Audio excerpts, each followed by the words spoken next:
Item ಯಾವುದೇ ಇರಲಿ try ಮಾಡಿ ಆಚಿ ಚಿಕನ್ ಮಸಾಲಾ. ಬೇಸಿಗೆಯಲ್ಲಿ ಹಲವರಿಗೆ ಬಿಸಿಲಿಗೆ ಹೋದ ತಕ್ಷಣ ತಲೆನೋವು ಶುರುವಾಗುತ್ತೆ.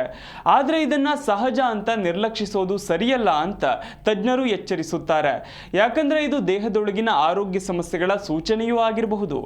ಹಾಗಾದ್ರೆ ಈ ರೀತಿ ಬಿಸಿಲಿಗೆ ಹೋದ ತಕ್ಷಣ ತಲೆನೋವು ಬರೋದು ಯಾಕೆ? ಈ ಸಮಸ್ಯೆ ತಡೆಗಟ್ಟಲು ಏನ್ ಮಾಡಬಹುದು ಅಂತಲೇ ಹೇಳ್ತೀವಿ ನೋಡಿ.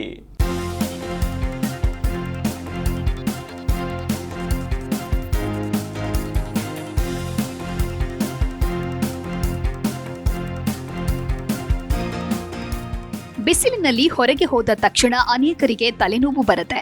ಇದನ್ನ ಸಾಮಾನ್ಯ ಅಂತ ಪರಿಗಣಿಸಿ ನಿರ್ಲಕ್ಷಿಸೋದು ಸೂಕ್ತವಲ್ಲ. ಯಾಕೆ ಅಂದ್ರೆ ಇದು ದೇಹದಲ್ಲಿನ ಕೆಲವು ಅಸಮತೋಲನದ ಸಂಕೇತವಾಗಿರಬಹುದು. ತಲೆಭಾರ, ಕಣ್ಣುಗಳಲ್ಲಿ ಉರಿ, ತಲೆ ತಿರುಗುವಿಕೆ, ದೌರ್ಬಲ್ಯ, ಅತಿಯಾದ ಬೆವರು ಅಥವಾ ಚಡಪಡಿಕೆ ಮುಂತಾದ ಲಕ್ಷಣಗಳು ಸೂರ್ಯನ ಬೆಳಕಿಗೆ ಒಡ್ಡಿಕೊಂಡ ತಕ್ಷಣ ಕಾಣಿಸಿಕೊಳ್ಳಬಹುದು. ಕೆಲವು ಸಂದರ್ಭಗಳಲ್ಲಿ ವೇಗದ ಹೃದಯ ಬಡಿತ, ಆಯಾಸ ಕಂಡುಬರಬಹುದು. ಹಾಗಾದ್ರೆ ಈ ರೀತಿ ಆಗೋದಕ್ಕೆ ಕಾರಣ ಏನು? ಈ ಸಮಸ್ಯೆ ತಡೆಗಟ್ಟುವುದಕ್ಕೆ ಏನ್ ಮಾಡಬಹುದು ಅನ್ನೋದನ್ನ ನಾವೀಗ ತಿಳಿಯೋಣ. ಬಿಸಿಲಿಗೆ ಹೋದ ತಕ್ಷಣ ತಲೆನೋವು ಬರೋದಕ್ಕೆ ಕಾರಣ ಏನು ಅಂತ ಕೇಳಿದ್ರೆ, ತೀವ್ರ ಬಿಸಿಲು ಮತ್ತು ಉಷ್ಣತೆಯಿಂದ ದೇಹದ ತಾಪಮಾನ ತಕ್ಷಣ ಏರಿಕೆಯಾಗುತ್ತೆ. ಇದರಿಂದ ತಲೆಭಾರ ಮತ್ತು ತಲೆನೋವು ಕಾಣಿಸಿಕೊಳ್ಳಬಹುದು. ಜೊತೆಗೆ ದೇಹದಲ್ಲಿ ನೀರಿನ ಕೊರತೆ ಉಂಟಾದ್ರೆ ಬೆವರಿನ ಮೂಲಕ ನೀರು ಮತ್ತು ಖನಿಜಗಳು ಹೊರಗೆ ಹೋದಾಗ ತಲೆನೋವು ಹೆಚ್ಚಾಗಬಹುದು.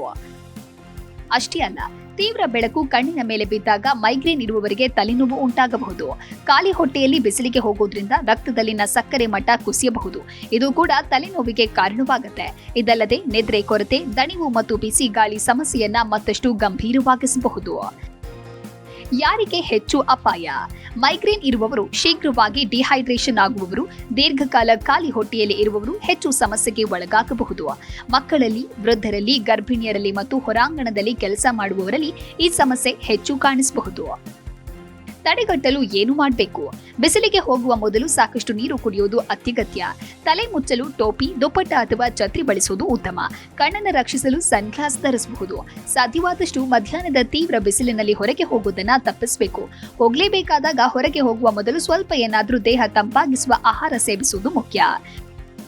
ಹಗುರ ಮತ್ತು ಸಡಿಲವಾಗಿರುವ ಉಡುಪನ್ನು ಧರಿಸೋದ್ರಿಂದ ದೇಹ ತಂಪಾಗಿರುತ್ತೆ. ಈ ಸರಳ ಕ್ರಮಗಳು ತಲೆನೋವು ಕಡಿಮೆ ಮಾಡೋದಕ್ಕೆ ಸಹಾಯ ಮಾಡುತ್ತೆ. ಬಿಸಿಲಿಗೆ ಹೋದ ತಕ್ಷಣ ತಲೆನೋವು ಕಾಣಿಸಿಕೊಳ್ಳುವುದು ದೇಹದ ಎಚ್ಚರಿಕೆಯ ಸೂಚನೆಯಾಗಿರಬಹುದು.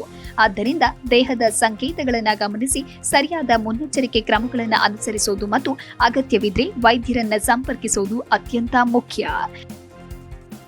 Bureau report, G Kannada news.